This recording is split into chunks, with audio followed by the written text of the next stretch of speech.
5 story brothers, they were male disciples who were always with Prophet TB Joshua, 24/7. 24 hours of the day, 7 days a week, 365 days per year. These 5 story brothers, they were always with the Prophet. And I was privileged to be one of them for some years.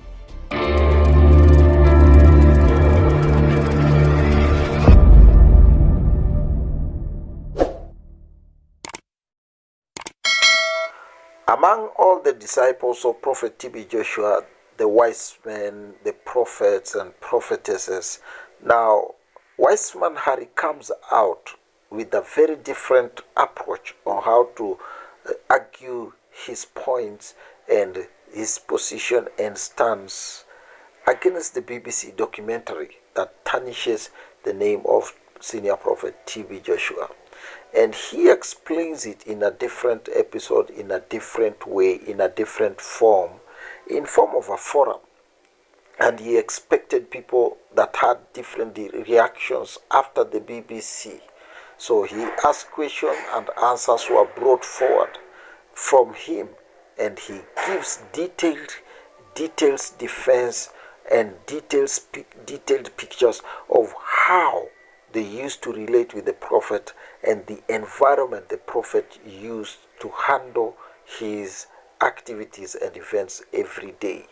Let's hear Wiseman Harry answer questions in details.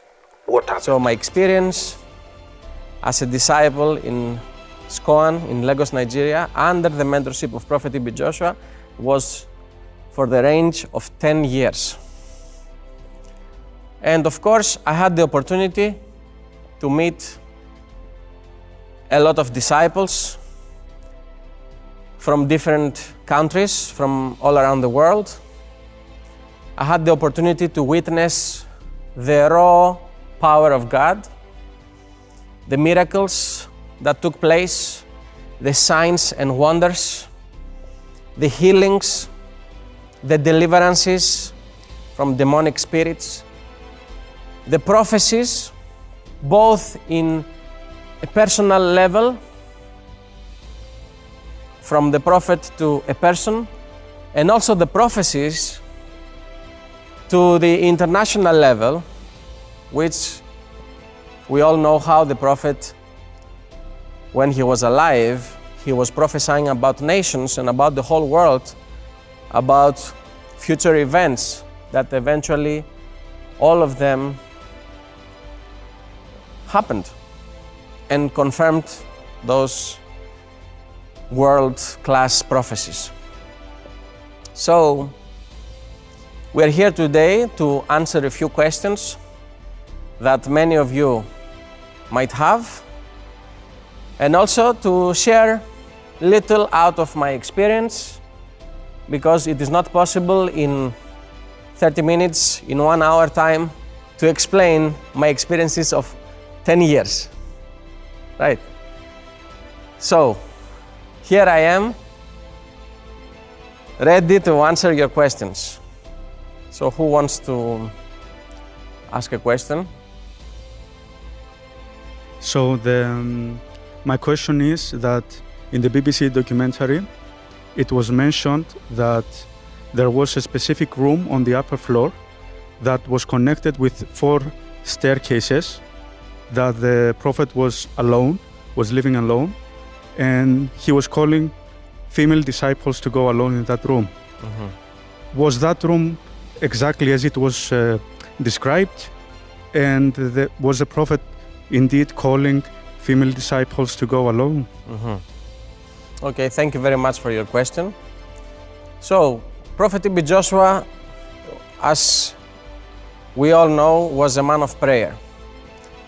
On a daily basis, he would go to the prayer mountain to pray, to communicate with God Almighty, to have time with God. And the prayer mountain was in a different location from the church building and where his house was, where his apartment was. So Prophet TB Joshua, in the ministry, in the church building, he had an apartment, a very small apartment, because he was a very humble man. He didn't like too much comfort. And his apartment was just a 2-room apartment. So there was a living room and a kitchen. That was one joint section. And there were only 2 doors. One that was coming into the living room and one that was coming into the kitchen. And then opposite the living room and the kitchen, there were the 2 bedrooms. The bedroom on the right side was the bedroom of Prophet TB Joshua, and the bedroom on the left side was the bedroom of the 5-story brothers. So what is the 5-story brothers? The 5-story brothers, they were male disciples who were always with Prophet TB Joshua, 24/7. 24 hours of the day, 7 days a week, 365 days per year. These 5-story brothers, they were always with the Prophet. And I was privileged to be one of them for some years, along with my fellow Wiseman, Wiseman Daniel, Wiseman Christopher, Wiseman Racine, and Wiseman John Chi. All of us, we had the opportunity to be part of the 5-story brothers and live in the same house, in the same apartment with Prophet TB Joshua. So there is no way somebody will enter that apartment and we will not know. There is no way a female disciple will enter that apartment and we will not know. That's the part of the statement I've been talking about every now and then. If you've been in ministry, this is one point you should take into consideration before you start bringing a man of God of any caliber, of any type. How much time does he have to do what you are claiming he did?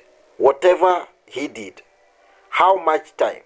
Because most of the times, men of God, especially prophets, they are always with people there. Whether rumors comes out or comes in, whether allegations of offense or assault or scandals come in, there are things that men of God cannot have enough time to do. Especially this kind of allegations BBC is making, the Asham's kind is making, or Bisola is making. It's just out of time frame. Because the door of the disciples, of the male disciples, was always open, and we were always ready to take action in case Prophet needs something, in case he will call us, in case he wakes up during the night and he might need something, and he will call us and we go to serve him.